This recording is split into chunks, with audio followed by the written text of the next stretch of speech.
أعوذ بالله من الشيطان الرجيم. بسم الله الرحمن الرحيم. اللهم صل على سيدنا مولانا محمد وعلى آل سيدنا مولانا محمد وبارك وسلم وصل عليه من كل معلومات. بسم الله الرحمن الرحيم. الحمد لله رب العالمين الرحمن الرحيم مالك يوم الدين إياك نعبد وإياك نستعين اهدنا الصراط المستقيم صراط الذين أنعمت عليهم غير المغضوب عليهم ولا الضالين آمين. بسم الله الرحمن الرحيم. قل هو الله أحد الله الصمد لم يلد ولم يولد ولم يكن له كفوا أحد. بسم الله الرحمن الرحيم. قل هو الله أحد الله الصمد لم يلد ولم يولد ولم يكن له كفوا أحد. بسم الله الرحمن الرحيم. قل هو الله أحد الله الصمد لم يلد ولم يولد ولم يكن له كفوا أحد. اللهم صل على سيدنا مولانا محمد وعلى آل سيدنا مولانا محمد وبارك وسلم وصل عليه من كل معلومات. إنه العالمين الذي قاتل صلى الله عليه وسلم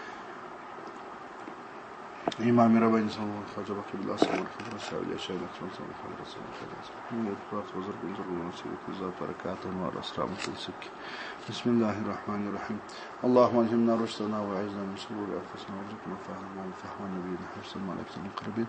ربي اشرح لي صدري ويسر لي أمري واحلل عقدة من لساني يفقهوا قولي. سبحانك لا علم لنا إلا ما علمتنا. بسم الله الرحمن الرحيم. اعتقاديات. أول ده عقائد بياني. أول عقيدة الله تعالی بذات اقدس خود موجود است و هستی او تعالی به خودی خود است. اول عقیده ده چې الله جل جلاله په ذات اقدس خپل سره موجود دی. د خپل مبارک ذات په خپل موجود دی. هیڅ چا نه دی موجود کړی. هیڅ چا ودته وجود نه دی ورکړی او دی په خپل موجود دی. و هستی او تعالی به خودی خود است او وجود د خدای تعالی د په خپل خودی سره دی، یعنی د په خپل ځان سره دی، په خپل موجود دی، د په خپل وجود سره موجود دی. هیڅ چا ودته نه وجود ورکړی دی، نه وجود ودته عارض شوی دی او نه دی موجود دی په وجود عارضی سره یا په وجود موهوبی سره، نه ودته چا وجود بخښلی دی، نه ودته چا وجود عارض کړی دی، نه د چا د وجود لپاره دی مفعول دی، بلکې دی په خپل وجود سره موجود دی، هغه وجود چې د خپل وجود دی. و او تعالی چنانچه هست همیشه بود است. څنګه چې الله تعالی هو هغه سی وو همیشه و همیشه خواهد بود او همیشه به هغه سی وي. الله جل جلاله محل د حوادث نه دی، هیڅ حدوث و تغییرات په دې کې نه راځي. څنګه چې په ادم اسلام په وخت کې و، څنګه چې دغه در مخه و، څنګه چې وستي، څنګه چې په آخرت کې دي، څنګه چې په جنت او دوزخ په هر وخت کې الله تعالی پر هغه حل دی. عدم سابق و عدم لاحق را به جناب قدس او تعالی راه نیست. نو مخکې عدم داس وخت هیڅ وخت نه دی راغلی چې هغه وخت کې دی الله جهنم. عدم هیڅ وخت د سبقت نه لري. عدم لاحق هم نستنه داس وخت راکلاسي چې الله جنې د مقدس جناب ته نه سابق عدم لار لري او نه لاحق عدم لار لري. چې وجوب وجود کمینه خادم اندرگاه مقدس است. ولی دغه صفت د وجوب الوجود چې د وجود واجب دی، امکان نه لري چې د وجود د مابین اولاد شي. دا د وجوب واجب، د وجود واجب والی دا هغه کوچنی خادم د مقدس دربار، د مقدس دربار دی، دا د دربار خادم دی. وسلب عدم کمینه کناس ان بارگاه محترم. او سلب د عدم دا چې د څه عدم سلبیږي، د صفات سلبیه او څه د دی، نو دا هغه کناس هغه جاروکش د درګای محترم هغه د نشداد و د دې خادمان د دربار خادمان دي. نو څنګه به د عدم راشي؟ څنګه به ودته داسې وخت راشي چې د وجود بني. و او تعالی یکیس کی شریک نه دارد او خدای تعالی یو دی، شریک نه لري. نه در وجوب وجود، نه په وجوب کې د وجود نه بل څوک ستا چې وجود دغه واجب، او نه در الوهیت و استحقاق عبادت، نه په خدایي او په مستحق والی کې د عبادت ته د سره شرک. هیڅ بل داسې څوک نشته چې هغه د عبادت مستحق وي او یا د الله وي. چې شریک وقت در کار بود که او تعالی کافی نه بود، مستقل نه باشه. شرک هغه وخت پکار وي چې الله جل جلاله په خپل کافی نه وای، مستقل نه وای، بس نه وای، نو شریک ته ضرورت. خلک په دکان کې شریک پیدا کوي چې فرق پیدا کوي. په دې دکان کې شریک پیدا کوم خشه دي که زه وخت په دې دکان کې نه زه نوم راغلی شریک به مې راغلی، خیر که زما وخت کارونه ډېر وو نو دا په کار مصروف مشغول شوم دی به راغلی خیر دی که زه وخت په سفر باندې تللی وم دی باندې په دوکان باندې حاضر نو شریک خو د دغه دپاره چې دی په خپله کافي نه دی بس نه دی نو شریک ته ضرورت او الله جل جلاله خو بس دی د ټولو لپاره که دی کافي نه وای نو شریک ته به ضرورت وای او مستقل نه باشد بل دی د شریک دا تاوانی چې شریک مستقل نه اوس په شریک په دوکان کې سره شریک ولري شریک یو کار نشي کولای چې بل شریک اجازه وانخلي دی چې سودا کوي خامخا به د شریک سره مشوره کوي اجازه به ځي غواړي په خپل سره نشي کولای نو که خدای تعالی شرکت ولري نو بیا خو مستقل والی نه لري بیا به خامخا دغه سره مشوره کوي صلاح وسره کوي او ان علامت نقص است دا خو د نقص علامه ده چې منافی وجوب الوهیت است او نو دا خو د نقص علامه است نقص موجود او نقص موجود سو بیا خو منافی سر د وجود ول بیا خو د خدای لایق نه دی او وجوب د وجود نه لري بیا خدا شي چې ناقص وي ناقص شي خو هیڅ کله واجب الوجود نشي کېدلی واجب الوجود خو هغه شی وي چې هغه کامل وي ناقص شي کله واجب الوجود کېدلی شي ته ناقص شي وجود هیڅ کله واجب نه دی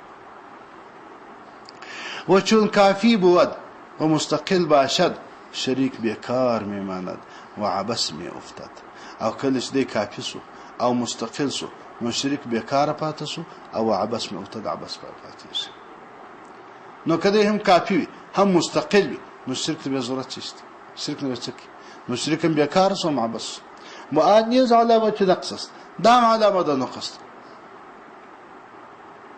چې شریک د دې بیکار سو او عبس نو بیکار والی او عبس والی دا علامه د نقص ده کنه چې دا علامه د نقص کې منافی وجوب الوهیت است دا بیا منافی د وجوب الوهیت است شی چې ناقص هغه نه واجب الوجود کېدل شي نه الله کېدل شي نو خدای د شریک چې دی دا به یا خدای وي یا بدی کله فرض شریک ولري خدای تعالی جو که فرض شریک ولري دا شریک د به یا خدای وي یا بدی که خدای بوله نو شدی بیکار دی کنه عباس دی کنه دی نو هغه خدای ورته ضرورت لري کنه که اول خدای وده ته ضرورت ولري نو دا شرک ته ضرورت ولري نو خدای نشي او که خدای ورته ضرورت ونه لري نو خدای بیکار عباس چې بیکار شو عباس نو دا شرک خدای نشي او چې خدای نشي غیر خدای نو بیا څنګه شرک د خدای جوړیږي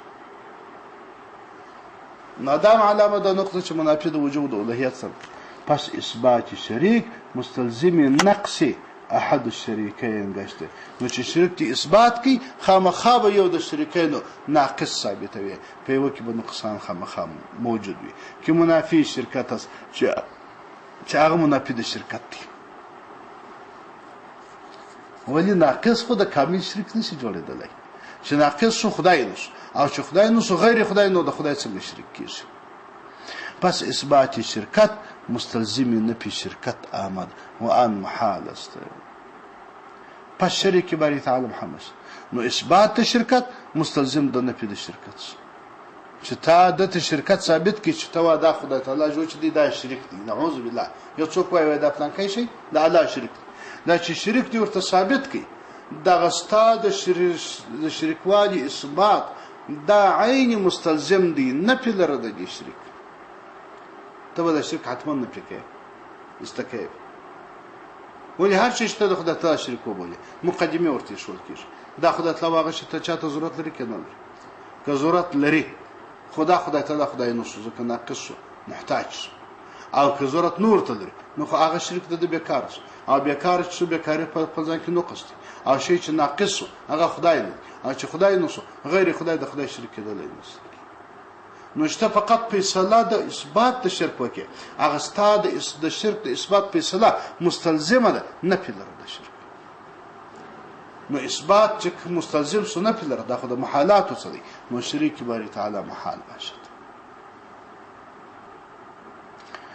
دا یو عقیده چې الله جل جلاله شریک نه لري او اورا سبحانه صفات کامله است دوه عقیده ده دغه ځای نو کې ګران دي د صفات کامله و بحث دی خو نو الحمدلله تاسو ته ټول ته معلوم دی ضرورت تفصیل نشته خو د صفات خبره د اختلافي موضوعات څخه ګرانه خبره ده و را سبحانه صفات کامله است، خدای تعالی جل لري صفات کامله دي، از حیات و علم و قدرت و ارادت و سمع و بصر و کلام و تکوین. دا ځکه ګران دي چې یپلا خو د صفاتو په باره کې اختلاف د اشعریه و ماتوریدیه او د معتزله دی. معتزله او اشاعره یپلا په هغه عصر کې د اختلاف سره درلودي. هغه اختلاف خو په هر صورت وو تر اوسه پورې. اوس بیا دغه نوی انسانان چې پیدا شوي دي، دا نوی انسانان چې پر اشاعره او اشعریه او ماتوریدیه پر ټول باندې تهمت وایي او ګر سره مسلمانان نه بولي، دغه خلک چې بیا دي بیرته په دغه صفاتو کې اختلاف دی. نو دا موضوع ډېر دقیقه او ډېر اوږده ده، خو زه هغه اوږدوالي حقایق ته هغه شان ته نور ځم. دا موجوده خبرې چې هغه ته خو بیخي اوس نور ځم په دې خاطر باندې چې د امام رباعي صاحب مرګ خبره ده پخواني خلک سره د معتزله او د جهمیه او د هغه بدعتي ډلو په مقابل کې د اشعري او د ماتوریدیه او د عقیده تایید کوي.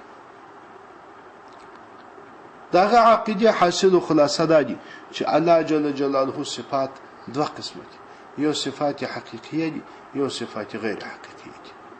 صفات حقیقیه هغه صفاتونه دي لکه دغه او صفات چې بعض کسان د تکوین په صفت کې اختلاف لري، بعض کسان وايي تکوین هم د حقیقي صفات څخه دي، بعض وايي نه دي.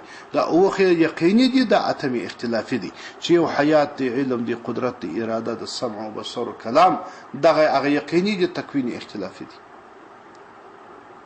دا اته صفات دا د خدای تعالی جو صفات کامله او صفات حقیقیه دي. حقیقی او کامله یا په بل اصطلاح باندې صفات معنوي، دا صفات معنوي دي. نو دا ولې حقیقي صفاتونه دي؟ دا هغه صفاتونه دي چې الله جل جلاله دغه صفاتونو په ضد سره هیڅ کله امکان نه لري چې موصوف شي. د حیات ضد مرګ دی، هیڅ کله امکان نه لري چې الله جل جلاله په مرګ باندې موصوف شي.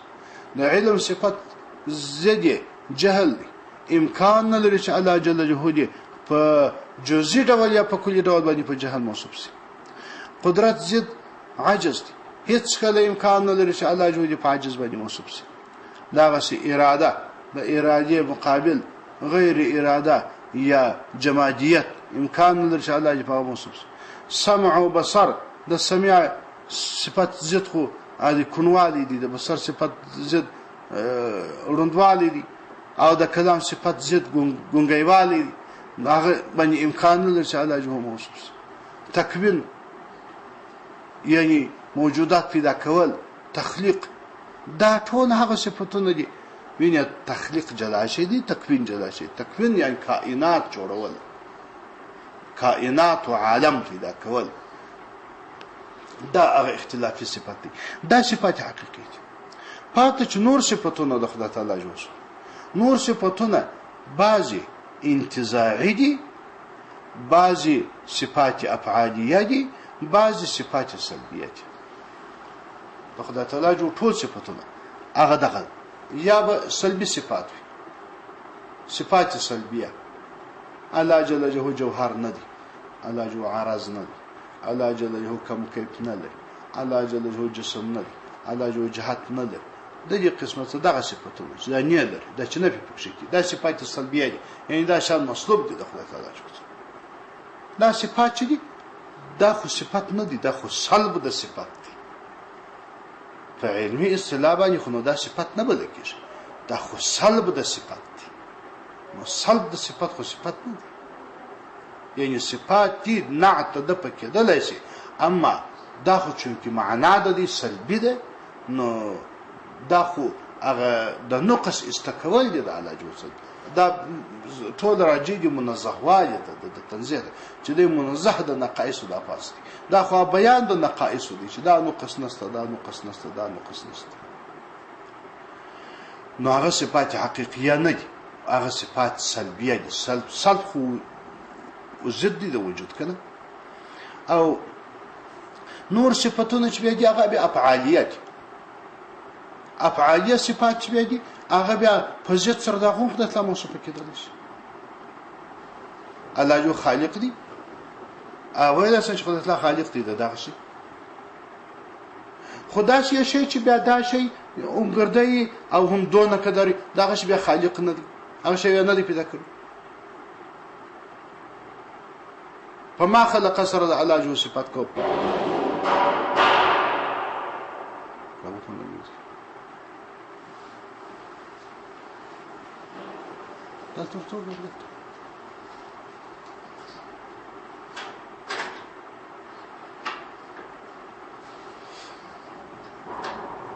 نو په ما خلق سره دغه صفات کوم، یعنی په ضد سره خدای تعالی موصوف کیږي. د دې شي خالق دی، د دې شي خالق نه دی، د دې شي صانع دی، د دې شي صانع نه دی، د دې شي مصور دی، د دې شي مصور نه دی، بلکې عین ضد صفاتونه خدای تعالی خپل سره ذکر کړی. جامع مانع دا لا جو نوم جامع دی بل نوم مانع. جمع او منع سره زیدین دي کنه، په دواړو زیدینو علامه موصوف. قابض باسط په دوه صفاتونو په دوه زیدینو سره علامه موصوف. قبض و بسط، قابض هم دی باسط هم. د دې قسمت څخه نو افعال صفات ټول هغه صفاتونه دي چې خدای تعالی جون په هغه صفات موصوف کیږي او هم په ضد ده تاوان. بل بیا انتزاعي صفات دي.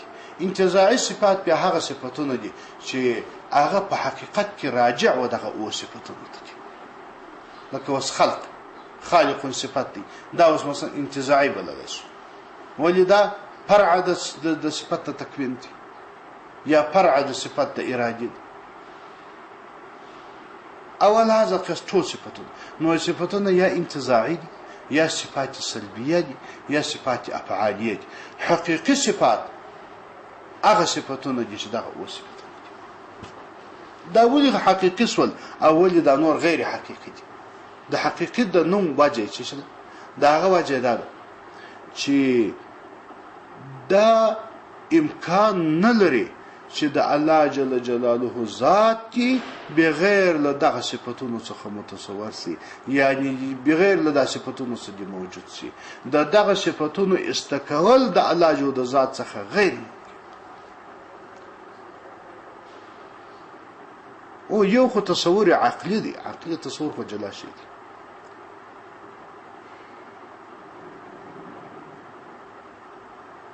یو د زید نوشته د کتابت دی، یو د زید په خپل ځان کې د غوږونه او د سترګې دي. دا فرق دی. زه د زید تصور کولای شم، زید کتابت دی، کاتب دی، نوشته کې زده خو نه لیکي. اوس ما خاطر دی دیني نوشته نو جدا کېده د صفات د ذات سره لازم نه دي. د صفات چې زه به خې د ذات دغه صفات سره جدا تصور ونه کړای سم. او یو هغه صفات دي لکه د سمع او د بصر چې غوږونه یې نه، سترګې نه او زید دي. نو دغه صفات دا حقیقي صفات چې جدایي د ذات څخه غیر ممکن تصور ده.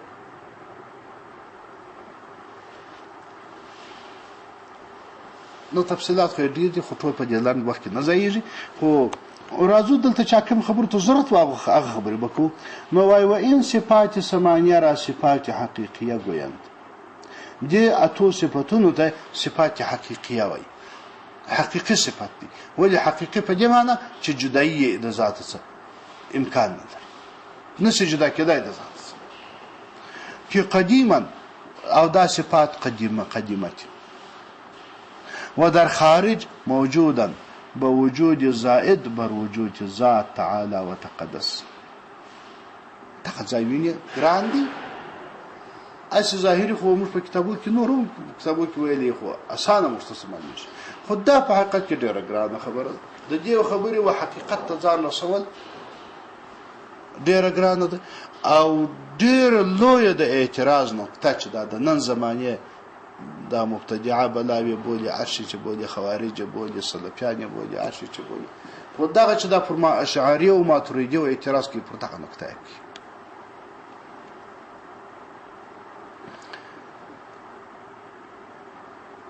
دغه صفات حقيقي د زموږ تاسو د ماتوریدینو فعقیده ده الحمدلله چې دغه صفات حقيقيه چې دي دا نه عین ذات دي نه غیر د ذات څخه دي.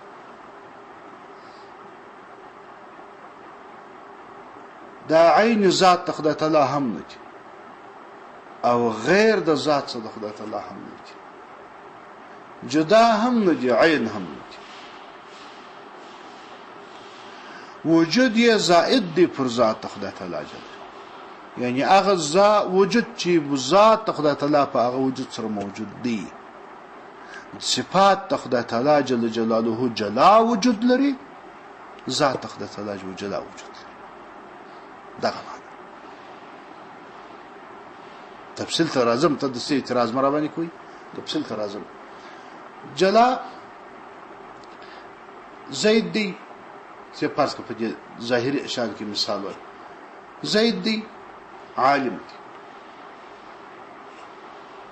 اوس نو که علم جلا شي نه وي، علم د زید د بدن جزء وي، نو بیا خو علم عین زید سو او زید عین علم سو. حال دا چې علم خو یو معنوي یو زید ذات دی او هغه علم چې دی اخو ذات نه دی، اخو یو معنا ده. ذات او معنا خو فرق سره لري کنه. ذات خو عین معنا نشي جوړېدلی، معنا خو عین ذات نشي جوړېدلی. نو علم خو یو معنا ده، ذات دا په دې ممکنات. نو زید به خامخا جلاوي، علم به جلاوي، او زید چې عالم دی نو دا علم به د سره ملګری شي. ذات الله جل جلاله هم دغه څه تغایر لري د علم سره د خدای تعالی. په دغه معنا چې علم یو معنا او ذات خدای تعالی جو هغه ته موږ معنا هم نشو ویلای. اوس افسوس دا دی چې زموږ تاسو ژبه، زموږ تاسو خبرې ټول عاجز دي د دې. د الله جو په ذات کې په صفات کې مستوي ویلای نشو. نه پیژن، نه صفات راته معلوم دي، نه ذات راته معلوم دي. څه به پیژن؟ چې څلې نه پیژن څنګه به پکښ وژغېږي؟ هغه علم داسې علم نه دی لکه د زید علم، نه ذات داسې ذات دی لکه د زید، نه علم داسې علم دی لکه د زید علم. نو نه هغه په مابین کې د دې چې کوم ملګروالی دی د علم او د ذات هغه مشترک دی. خو فقط علما و دغه تعبیر کړي چې دغه علم نه عین ذات دی د خدای تعالی او نه خارج دی د ذات څخه د خدای تعالی. ولی که خارج که زائد شي پر ذات خدای تعالی نو تعدد د قدما ورالی، یعنی خدایان ډیر شي، قدیم ذاتونه ډیر شي. ذات خدای تعالی قدیم شو، علم هم قدیم شو، او علم جدا شي او ذات خدای تعالی جدا شي. اراده جلا شو، سمع او بصر دا ټول شان، دا ټول قدما شو. اته دانه اته صفاتونه دي یو ذات خدای نه دانه قدما شو، او دا خو کفر دی. نعوذ بالله تعالی من هذا. نو سره جلا نه دي، مغایر د ذات څخه، او عین ذات هم نه دي ځکه چې معنا جلا ده. د الله جل جلاله معنا خو هغه ذات چې جامع صفات هغه ذات، او سمع چې سمع خو اوریدونو ته وایي. دا په خپل ځان کې معنا ده، دا په خپل ځان کې جدا مفهوم لري. یو شی چې جدا مفهوم لري او بل شی جدا مفهوم لري، دوه مفهوم څنګه سره یو شي؟ مفهوم تغایر لري. چې مفهوم تغایر لري خو عینیت نشته، سره یو نه دي. نو چې سره یو نه دي او سره جدا نه سمبللای، نو ځکه وایي چې صفات خدای تعالی جو چې دي نه عین ذاتی او نه خارج ذات. وجود یې زائد دی پر وجود د ذات، اما تغایر نه لري. مصداق د دغه اتو صفاتونو او د ذات خدای تعالی د ټولو مصداق شی واحد دی. اوس نو دلته اعتراض کیږي، سوال سره ته پیښیږي په ذهن کې چې دغه علم چې جدا شو د ذات څخه د خدای تعالی جل، خو علم جلا شي سو، ذات خدای تعالی جدا شي. ډیره باریک نقطه ده. نو څه وایي چې ما به سر خلاصیږي کنه چې دغه علم د خدای تعالی جدا شي او ذات خدای تعالی جدا شي. اوس دغه علم د خدای تعالی د دې خالق څوک دی؟ د په خپل ځان کې خدای دی که خدای تعالی دغه صفت ځان ته پیدا کړی دی او که دا صفت د بل خاص راغل دی د سره هیڅ نه څه ویل دا ویلای شو چې دا ټول خبرې غلطې دي. نه دا علم د بل خو راغلی دی نه خدای تعالی خالق د دې علم ولله شو.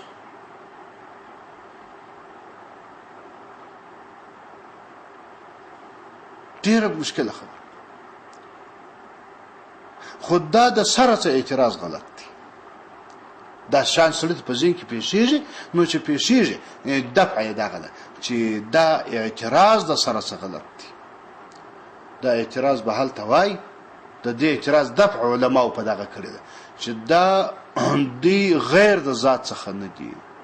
هغه وخت به ما دغه خبرې کولای کما دی د ذات څخه د خدای تعالی غیر او جدا بللای. خدای د خدای تعالی جو د ذات څخه جدا نه دی. جدا شي نه دی. نو چې جدا شي نه دی نو څنګه د بل خو بولم یا څنګه مخلوق بولم یا څنګه حادث بولم نه سم بللای. خدای عین ذات خدای تعالی دی او په عین حال کې بیرته عینیت هم نشته په دې اعتبار باندې چې مفهوم د دې سره جدا دی. نو د مفهومیت په لحاظ باندې جدایي لري چې مفهومونه جلا دي اما د واقعیت او د مصداقیت په لحاظ باندې به شی متحد دي. نو وو ځکه وایي چې نه عین ذات دی او نه جدا د ذات دی. اوس نو کله اصلي سوال پیښ شي چې دا خرافه د نقیزین وراله عین ذات هم نشو جدا هم نشو څنګه کېدل چې شی نه عین نه جدای. نو بیرته د امام رباني سره خبر ده چې دغه شرافه د نقیزین محاله ده یا جمع د نقیزین محاله ده یا فلان و فلان و فلان دا صفات ممکنات و صفات ممکنات ولته نه ځایږي. دا احکام د ممکنات دي. احکام د ممکنات په وجوب په درجه کې نشي زیاتېدلی. دا نشي منسوب کېدلی. دا فقط علما او زما استاد فهمو د فکر د پاره ویلي چې تماج په دې باندې پوسه دا دغه خبره ده. کني الته نه د جدایي نوم یادېدل شي نه د اتحاد نوم یادېدل شي نه د یووالي نه د عین نه د وجود نه د جدایي هیڅ نو الته سره نشي یادول. زموږ عقل نه دغه څخه قاصر خو خلاصه دا چې د حقيقي صفات دي او زموږ د عقیده د چې وجود زائد دی پر وجود ذات څخه مفهوم فرق لري. چنانچه مقرر علماء اهل حق چې دا د اهل حق علماء او مقرره خبر شکر الله تعالی سعیهم وغیر از اهل سنت شکر الله تعالی سعیهم به وجود صفات زائده از فرق مخالفان هیچ کس قائل نیست. او غیر اهل سنت څخه نور خلق چې دي که د معتزله او د نور دي چې دي غیر اهل سنت دي صفات زائده او په وجود باندې هیڅ قائل نه دي. هغه د او صفات هم نه مني. هغه ذات خدای تعالی چې دي دا صفات عین ذات خدای تعالی چې عین ذات سول نو خو صفات زائده نه سول. دی وای خبر ټول دا ځای ترجیح کی چې دا صفات عین ذات سو د خدای تعالی چې عین ذات سو د خدای تعالی نو دا صفات زائده نه دي. نو دی په وجود د صفات زائده باندې قائل نه دي بلکې دی وای دا صفات عین ذات دی د خدای تعالی. ولیکه زائد شي هغه اعتراضونه د دې مختدریږي چې قدما اتو نه دانه قدما سول او بیا د مابین تغیر را دي دا خبره ما بین ترڅ دغه وجه څه هغه ګسره وای دا عین ذات د خدای تعالی فرق نه سره لري. حتی که صوفیه متأخرین از این فرقه ناجیه نیست صفات را عین ذات گفتن. دغه صوفیه متأخرین هغه هم د فرقه ناجیه د اهل سنت علماء څخه دی هم داسې دي چې صفات عین ذات بلل دي او مخالفان موافق کشته او د مخالفان سره موافق ګرځیدلی. اگرچه از نفی صفات تحاشی دارن که څم د نفی څه د صفاتو تحاشی دارن یعنی ځان ساتل لري یعنی دا وای موږ نفی د صفاتو نه کوو موږ نه وایو چې صفات نشته په ظاهر باندې وایي چې موږ اما د خبرو معنا دغه اما از اصول و از تبادر عبارات ایشان نفی صفات لازم است. د دې چې کوم اصول دي چې کوم قوانین شي چې وای دی وای په خارج کې بغیر لذات څخه د خدای تعالی بل شي موجود نه دي او دا د دې عبارات چې ذهن ته کوم شي متبادر ځین راځي هغه دغه دي چې دی نفی د صفات کوي.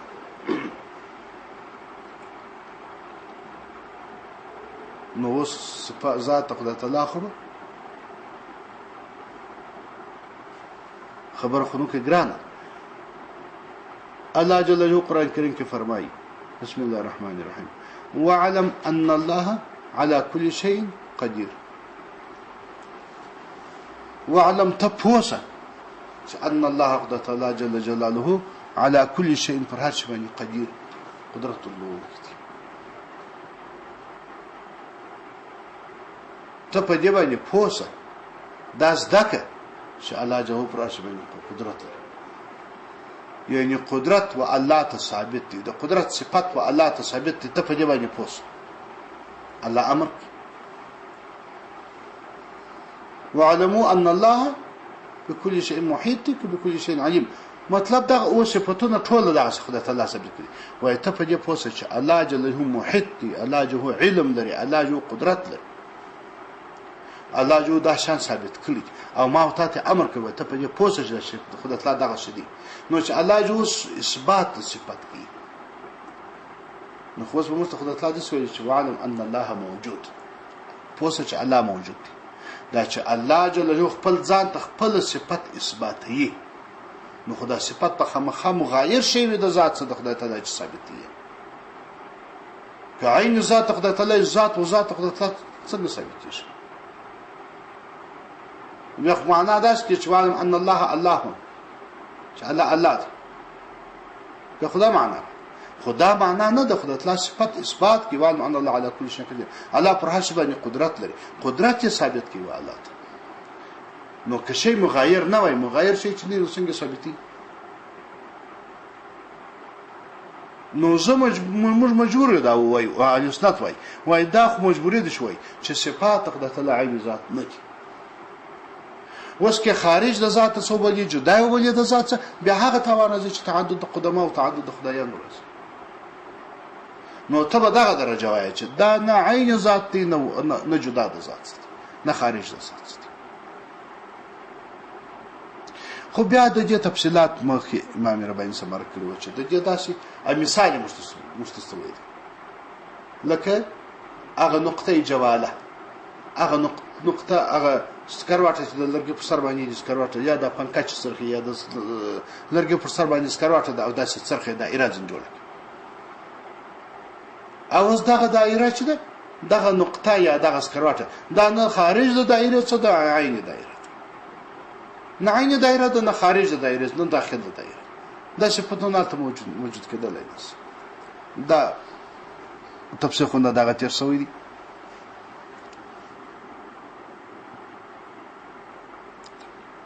مخالفان کمال را در نفی صفات کامله انگاشتن. مخالفان و منکران و معتزله و هغه کمال د خدای تعالی په نفی کې د صفات کامله او فکر کړی چې صفات کامله ځین نفی کړی د یو توحید ته متوجه دي او بعقل خود از نصوص قرآنی جدا ابتدا او د قرآنی نصوص په خپل عقل سره رسي عقل متوجه کړی دي قرآنی نصوص څخه مخالفت کړی دي. هداهم الله سبحانه وتعالى الله تعالی د سو اسرات ورته نصیب و صفات دیگر نور صفاتونه چې دی غیر لدی او صفاتونه یا اعتباری هغه انتزاعي لکه ما درته چې مصور خالق جامع مانع دا خالق او مصور دا مثال د تکوین د صفت فرع ده او هغه جامع مانع دا مثال د اراده د صفت فرع ده. مو ټول صفاتونه چې نور هر څه د نه نیوي دي کنه نیوي دي کدر نه نیوي زیات دي کم دي هر څه چې دي هغه ټول فرع ده دوه دي انتزاعي او اعتباري صفاتونه دي یا سلبيه یا سلبيت همچون قدم و ازلیت و وجوب و الوهیت و دا ټول هغه صفاتونه دي چې یا اعتباري دي یا سلبي دي. قدم یعنی نفي د عدم چې عدم نست سلب د عدم او چنانچه ګویا لکه څنګه چې دی وایي او تعالی قدم و ازلیت وجوب و الوهیت دا اعتباری صفات دي او چنانچه ګوین لک شوی او تعالی جسم و جسمانی نیست جسم جسمانی نه دی عرض و جوهر نیست معرض جوهر نه دی مکانی و زمانی نیست مکان و زمان نه لري حال و محل نیست نه دی په شک حال کېدل شي نه د بل شي د پاره محل جوړېدل شي او محدود و متناهی نیست حد متناهی نه لري و از جهت به جهت است جهت نه لري به جهت دی او اگر چې د و زمانه خلق د سلفیان او د وهابیه او غیر مقلدین هغه د خدای تعالی په باره کې د عقیده نه لري هغه د ثلاثه جهات ثابت دي هغه وايي وای الله جل د فلور جهات کې دي هغه وايي کدی وایي چې خدای تعالی جهات نه لري کافر کېږي هغه چې پر دغه مذهبیانو باندې یا په د ماتوریدیو باندې اعتراض کوي یو نقطه د اعتراض ده وای تاسو خدای تعالی ولې به جهات بوځي اخذ ثلاثه جهات ثابت واخذ ولي واخذ خپل ولي امنت من في السماء اڅوش په اسمان کې اسمان خلور ولي ته په دعا کې لاس پورته کوي نو دا ټول علامه ده دا خدای تعالی ورته هغه جهات د وروالی خدای تعالی ثابت اما خدای غلطی کی حقیقت کې الله جوړ چې جهات ورته ثابت کې حتما به جسم ثابت دی ځکه جهات د عوارض سره د جسم دی دا څنګه کېدل چې خدای تعالی جسم نه لري جهات لري دا کېدای نشي جهات د عوارض سره د جسم دی چې جهات ثابت کې جسم ثابت دی نو ځکه زموږ علما یا د مذهب علما اکثر پر دی وهابیه او غیر مقلدین او پر دوه خوارج باندې پر دوه باندې د مجسمه او اطلاق کوي دا مجسمه دي ځکه مجسمه دي چې د الله ته جهات ثابت دي نو دغه د جهات پر موضوع باندې زموږ د دې ټینګ اختلاف دی خدای وایي کدی وایي چې الله جهات نه لري کافر کېږي وایي ته د آیاتو څخه خدای تعالی منکر الله جهات لري په لوړ جهات موږ الله جهات نه لري کې جهات ثابت کې خراب کېږي ورسته نه وایي کافر کېږي موږ خراب کېږي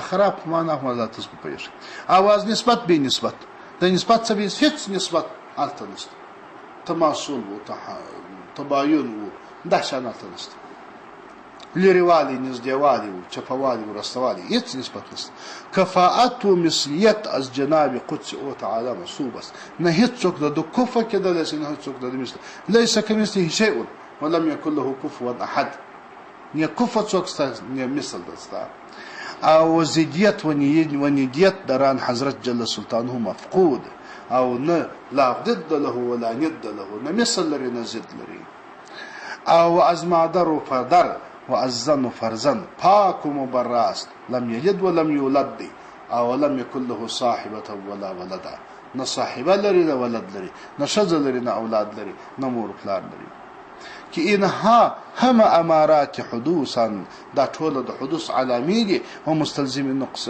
او دا د نقص مستلزم دي و جميع کمالات مر جناب قدس او را ثابت ټول کمالات مقدس جناب در رضا ثابت دي او جميع نقائص اذان حضرت جل سلطان هم مسلم ټول نقائص د مسلم دي بالجمله حاصل د خبره دادي چې صفات امکان و حدوث که سراسر نقص شرارتا همر از جناب قدس او تعالی مسلوب باید داشت ټول د امکان صفاتونه او ټول د حدوث صفاتونه چې هغه ټول نقص شرارتي دا به خدای تعالی جو د مقدس جنس مسلوب باید ولري نو ته د الله جل جلاله بیان څنګه کوي ځکه په د مراقبات په نیت کې څنګه ویل کېږي مراقباتو کې بس ګوره هغه جامع تعریف د خدای تعالی کېږي الله څه دی الله يفيز ميد الذاتي كي مستجمع جميع صفات كمال است ومنزه از هر نقص و زوال است هغه ذات خدای چې مدرلوم کې د ټول صفاتونو د کمال دی